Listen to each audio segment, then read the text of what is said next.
of the hero draws near, which shall see the crowning of a new king. 12 days remain.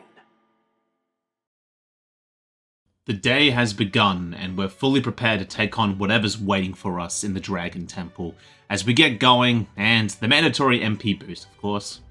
Altar of the Dragon God Et. The Dragon Temple is an enigmatic place, harboring traces of a history we can never fully know. Though the terrifying roars of the dragon possessed by a human have quieted, pestilent magma emanating from deep within the temple remains. The gauntlet runner slides once more against the lonely island's shores. We arrive and Denny is there, which is a surprise as we tell him that we've got business to take care of. But if he's here, something's happened, and he confirms, sensing a strong presence coming from the temple, stronger than he's ever sensed. That Dragon God pales in comparison, as his people grow anxious from it all.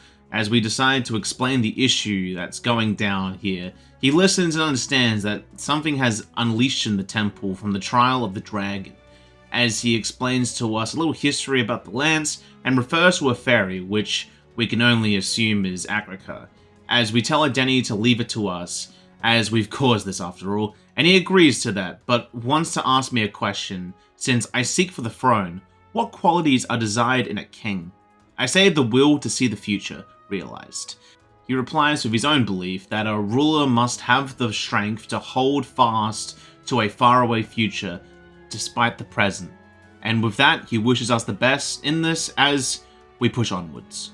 Getting closer, a new voice welcomes us. It sounds ominous in nature, but speaks in the same manner that Agrica did, as he beckons us to descend down to where the lance would stand if it was there, awaiting for our arrival. We best get going, but Agrica tries to stop us. We tell her she's the one who told us. Eutha is in sudden pain, as she's worried that our efforts lifted the seal, but the power slumbering here has changed, becoming a calamity now, seeming to be risking her life now if it were to escape, wanting us to live to see the future.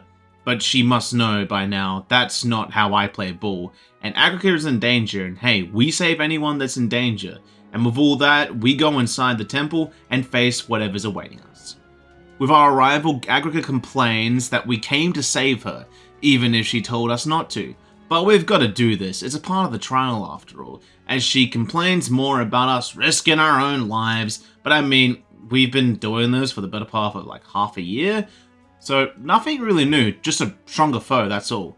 As with our talk, the thing that was speaking appears to us, welcoming us, asking we seek forbidden power, that would be thy legacy, adding that we seek power, he'll bestow death upon them. That is the power he must grant, as he looks like the spitting image of me. But Agrica calls him the true dragon, as we're just shocked by it all. It's a little much to take in, but Agrica explains that sealed here was the most powerful of the dragons who served the heroes of Eld. These heroes would go on to become the progenitor sovereigns of the three kingdoms. Original power of destruction brought forth in the War of Destruction. The trial was to gauge if one is the rightful inheritor. But this is different, as the thing speaks that dragons are not the embodiment of the threats beyond thy control, and adds that the modern world's problems is the tumult emotion born from within that torrents into fetid miasma, hoping for some hero will be the savior. We're left to listen as he just keeps going on that man can no longer manage the anxiety that accompanies magic, and the hero attempts to bring it to its heel will only become a destroyer once more. But we want to prove him wrong, as he tells us to strike him down then, as we both face together, and it's time to brawl.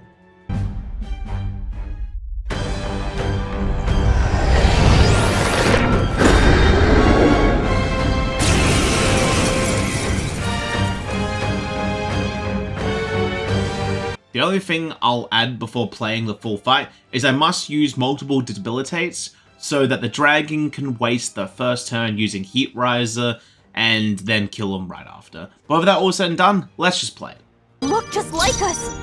Trickster! We're not losing to fakes! How about this? The captain's on his last leg. Behold this power! Someone, get him healed up! I knew you'd help. Much thanks. I owe you. Warrior! Try this power. Trickster! I have my methods.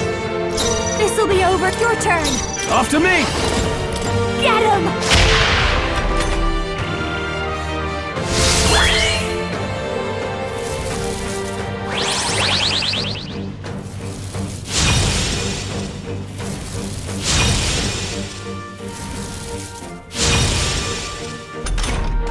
The captain's on his last legs. Someone, Let's go. Get him healed up.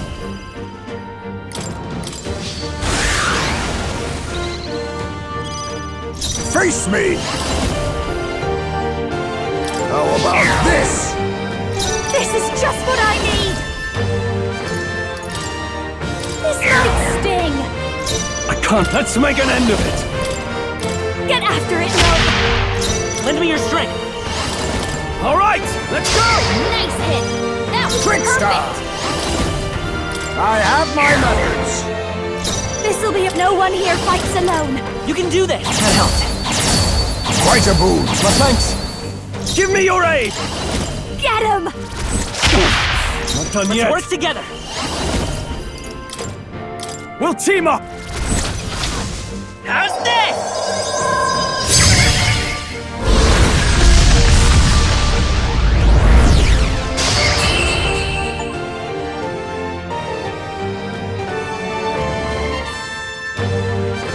They're down. Right? They have to be. Right? With the defeat, Agrica calls us incredible, as the elegy says that from the shadow that lurks in the hearts of heroes, burst forth a power so bright, his own was eclipsed. Stroll admits that the elegy word struck a chord for him, understanding it somewhat as the creature continues that fear and anxiety are both part of life. None will argue that, but to change the world demands time beyond reason. We all agree with that sentiment, but it's more of a reason to push for the people who have faith in a tomorrow. That's what heroes are made of, after all. And he heeds our words and seems to agree with it, calling us worthy heroes. As he fades away, Erica suddenly remembers there's a divine relic that controlled him. It was sealed here. The heroes combined their powers together and it created what we call the Royal Scepter, being entrusted to the first king, and that magic that flowed from it was dubbed the Royal Magic.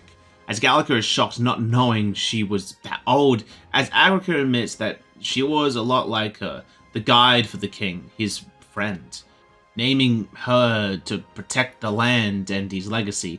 But much has happened since then, and she appears to be tired, as she finally seems to be no longer bound for this world, finally able to rest as she bestows upon me the dragon's legacy, but at the cost of all of her magla, reassuring Gallica one last time, and tells me that regardless of the outcome, I must swear to realize the ideal in my heart to make sure they do not remain a fantasy, but manifest in reality. And I swear to it, as she's happy, leaving, and with that, the voice in my head congratulates me and tells me to become the true king as a traveler, fearlessly chasing the unknown. And with that, the day ends with us heading back.